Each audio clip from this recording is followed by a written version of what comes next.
What's up, everybody? How you doing? Good to be back with you once again with another episode of the Tyrone.tv sports vlog. My name is Ty. I'm your host. Glad to be with you once again. Today is going to be a pretty quick video. It's going to be a lot shorter than the previous ones, that's for sure. So today I'm going to just get right to it. Talk to you about the tomorrow, which is Thanksgiving in the United States. I'm going to talk about the NFL games that are going to happen tomorrow. Give you my picks for those games and give you a bit of a preview for Friday. Just real quick though.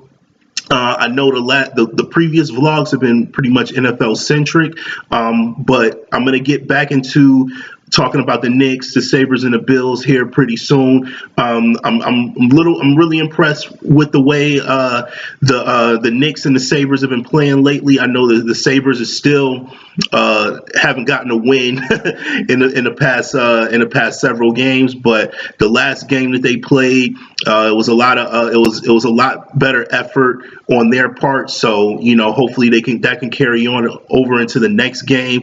I don't have any information about what their next game is. I haven't really looked at the schedule, but again, I'll get back into those guys probably sometime this weekend. I'll do a vlog maybe Saturday and talk a little bit more about them, give you a bit of a recap of what has transpired over the past week with those teams. But for today, it's all about the NFL, and let's get right to it. All right, the first game on the schedule for Thanksgiving is the Minnesota Vikings at the Detroit Lions. Everybody knows the Detroit Lions, Dallas Cowboys have historically played every Thanksgiving day. I think since the 1960s or maybe in the 1970s. I'm not 100% sure about that, but pretty much ever since those teams have been, Detroit Lions have been around for years, since the 40s, I think was when they first came into the league, and then the Cowboys came around in the 60s. So they're historically two teams that play on Thanksgiving. They will play that way probably until the end of time, or whenever if the NFL ever folds, which I hope it doesn't, but that's a story for another day. All right, so let's get to the game. All right, Minnesota. It was a low scoring game in the first meeting. Detroit won the game 14-7. Off the strength of some really, really good defense. It was Case Keenum's, I believe, third game since taking over for oh boy, what's his name? I'm having another one of those inactivity with my brain. Forget it. I'll remember his name in a second. Anyway, since he took over for that quarterback, Sam Bradford. There you go. Everything he took over for Sam Bradford, because I was trying to remember if it was Bradford or if it was Bridgewater, and I had my brain lines crossed, I guess. So that's what happened with that. But anyway, so ever since it was his third game, I think the Vikings, their offense is really, really explosive right now. Case Keenum has a team, completely rolling. Their defense also is playing tremendous. They completely shut down the Rams last week. So I can see more of the same in this game. Granted, Detroit will be playing at home, kind of riding high. But the keys for the Vikings to win this game is Keenum and Adam Thielen.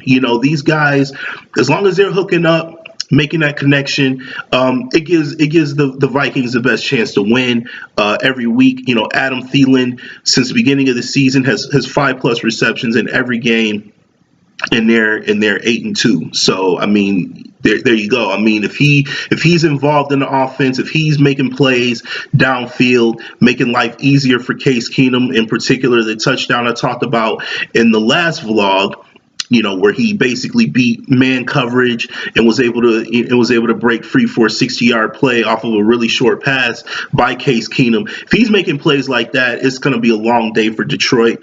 Jerick McKinnon and Latavius Murray, If that running back tandem is can set the tone early, get some first downs, get some tough yardage on first and second down to make those third downs a lot more manageable, then I definitely can see them having a tremendous impact in this game. And the Vikings defense, they need to establish a pass rush. They got to get to Matthew Stafford. They got to make it uncomfortable for him in the pocket. He is a pocket passer, but he is a guy who can kind of escape and get outside the pocket and make some plays. So it's also going to be on the secondary to hold it down on that level. So it'll be an interesting game as far as the Vikings go and what their keys are and what they'll need to do to get the win. Now, as far as the Lions go, if Amir Abdullah can have another solid game, now he's been a guy who's kind of been a little bit maligned this year. He's lost some fumbles and had some really real inconsistent play lately. But 20 carries for 94 yards and a touchdown in the first meeting. So if he can replicate what he did in the first meeting on Thursday, then that could be a key for Detroit. And I think Detroit needs to keep this game a low scoring game. I don't think they want to get into a shootout with the Vikings. I get it. Matthew Stafford's a dynamic quarterback, has really good receivers in Golden Tate and Marvin Jones Jr. They make a lot of plays in the passing game, but I really think that in order to, the recipe for victory is how they won the last game. Keep it low scoring, rely on your run game, and make some plays on defense. And I think that will be the Lions' recipe for victory. The defense, again, they'll need to contain that receiving core, the Adam Thielens, the Stephon Diggs, and the Kyle Rudolphs at the tight end position. If they can limit their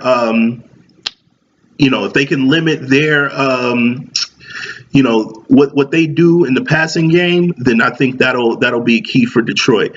With that said, though, I got the Vikings winning this one. I think the Vikings are they're definitely a Super Bowl contender at this juncture. Granted, they have some quarterback.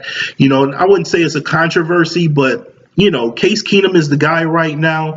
I can see if he doesn't have a good game going forward at some point, then there's going to be chatter about whether or not they should put Bridgewater back in. But I really don't think that should be the case. I think he's earned the starting position, at least for this year.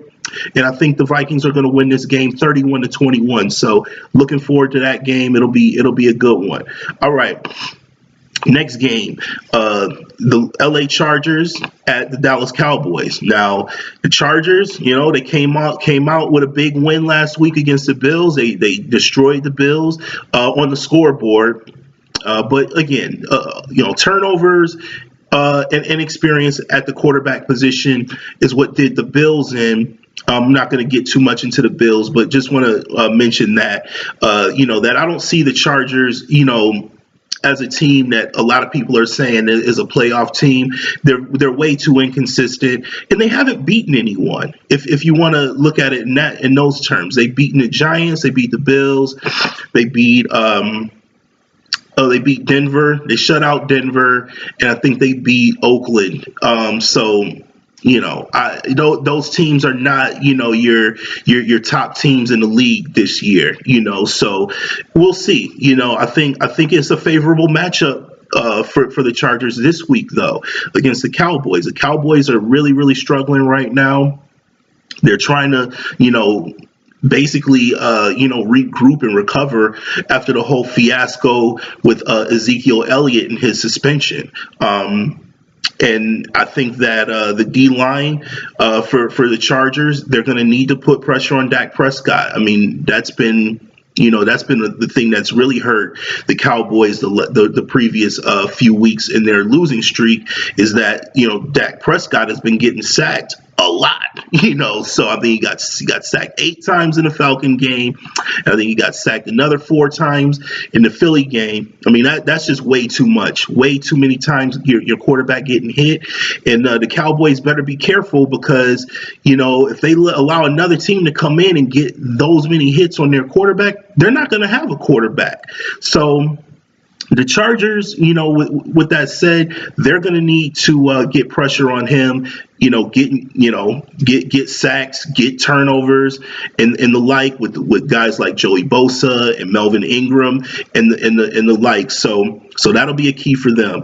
As far as the Chargers offense goes, Melvin Gordon all starts and ends with Melvin Gordon. I get it. Phillip Rivers, their quarterback.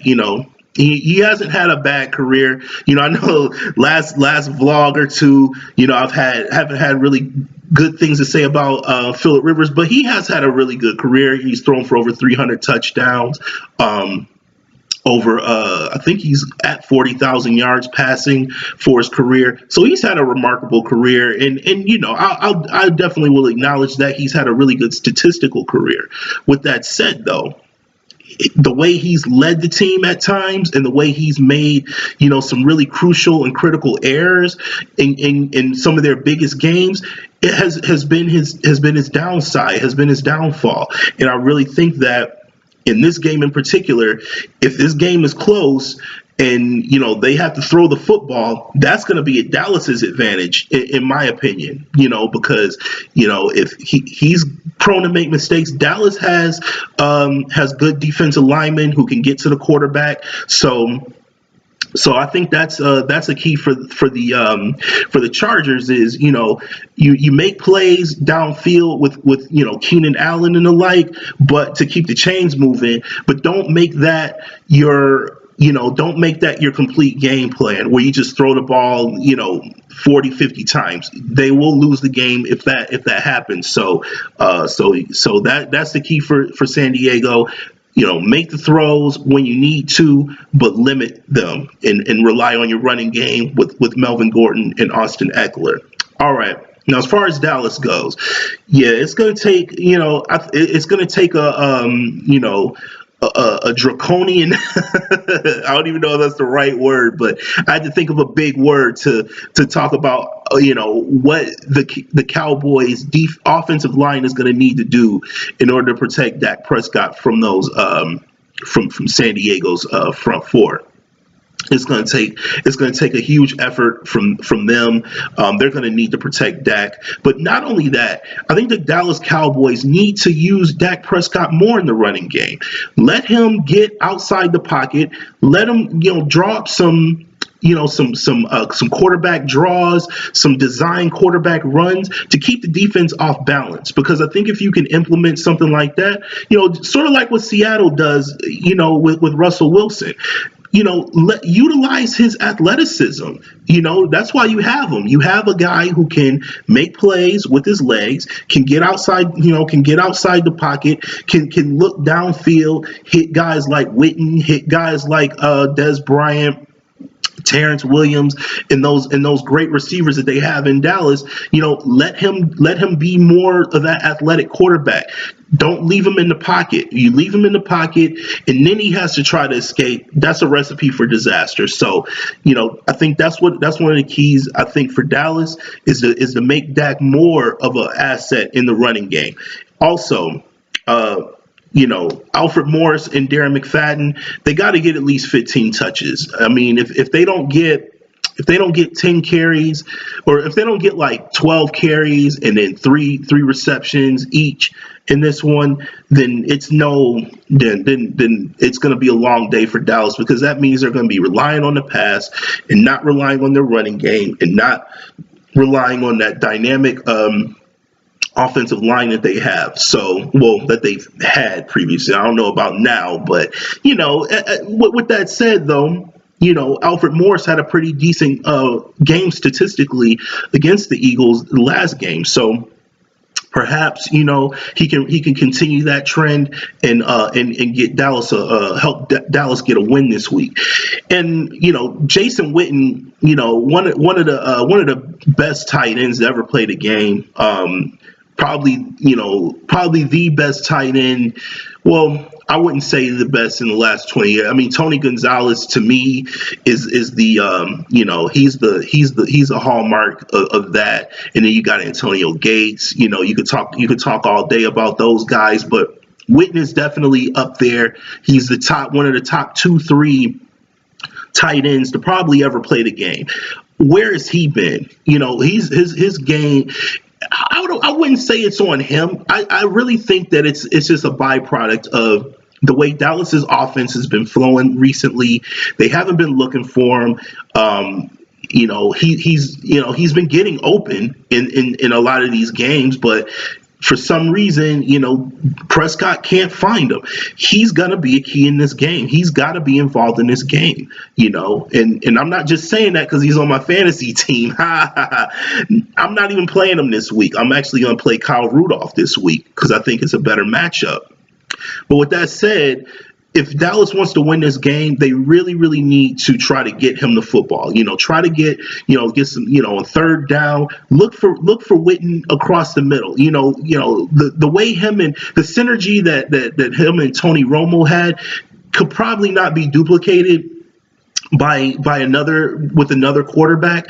With that said, though, it wasn't like these guys were running really intricate passing routes.